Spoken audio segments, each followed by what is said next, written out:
Well, good afternoon. Well, Who are you, I'm Malcolm the Sculptor, as opposed to Peter the Painter? as opposed to Peter the Painter, or the Picker of Pickled Peppers. Right, and you avow to some form of anarchism, I understand. Yes, pretty well. Yeah. I've, I've never been a member of an anarchist group as such, but from when I was about 16 or 17, my last year at school, boarding school, I read a few bits and pieces about anarchism, some of Colin Ward's stuff, um, and it just made good sense. Yeah. And there was also around that period some fairly exuberant hippie anarchism around, which was at the very least fun. Then I started hanging out with a lot of other people who were anarchists, and always called myself fellow traveller rather than not much of a joiner me. No, no. And being in a boarding school is enough to turn anyone into an anarchist, I would think. Is that the start of Yes, it? well, it's either you either turn into a drone or you turn into an anarchist. Yeah, Yeah. I mean, if was for all ex-public school and boarding school boys who've got any wits about them. If was the ultimate revenge on that whole bloody That's setup. the Lindsay Yeah, Anderson. they just showed it on television a few nights ago, and I saw it again, and I thought, oh yes, it's the bit when they shoot the headmaster. Pure Yeah. petty schoolboy revenge. Yeah. It was wonderful. If I recall rightly, you're somewhere in the sort of the Reading area originally. Already, yeah, Reading School in fact, Yeah. briefly. And at some point you came up to, well, the English Midlands, Derbyshire, some sort of commune or something, or Yeah, that's right. Well,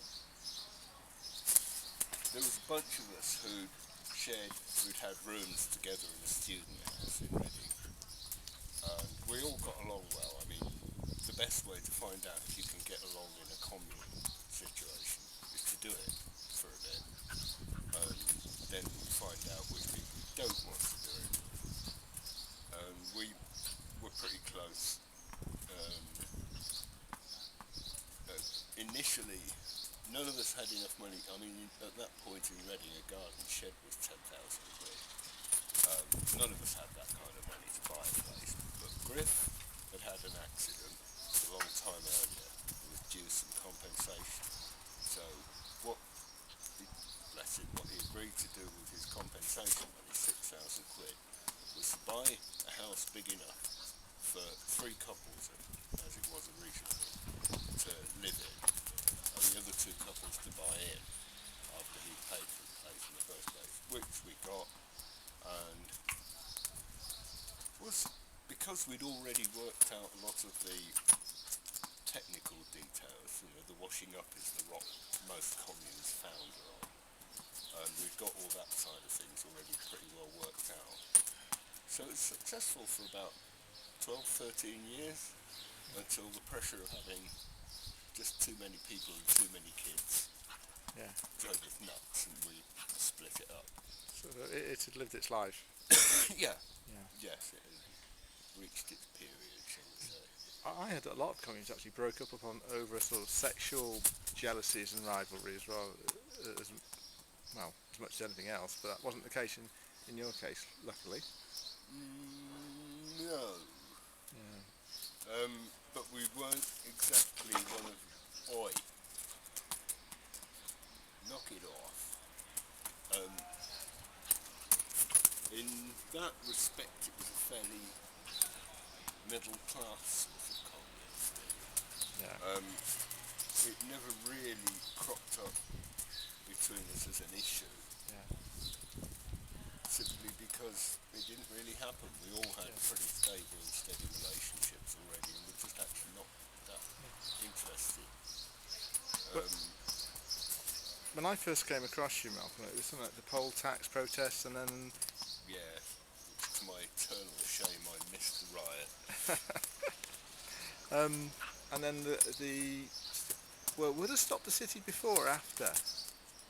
Before, Yeah, you were involved in those, weren't you? yeah. Tell me a little bit about that.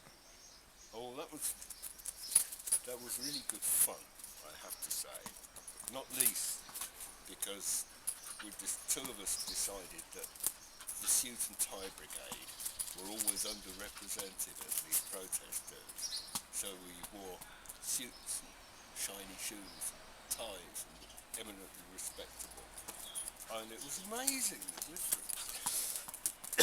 I mean, the police were picking up the other people from the road and literally throwing them at the pavement. They left us, me and Julius, were the last two walking down the middle of the road, and the policeman came over and said, "Excuse me, gentlemen, would you mind walking to one side?" And when we sort of all took a break for lunch, and there were a bunch of stockbrokers going along one side, noisy, and I think, "Oi, that's my hat, you wretched dog."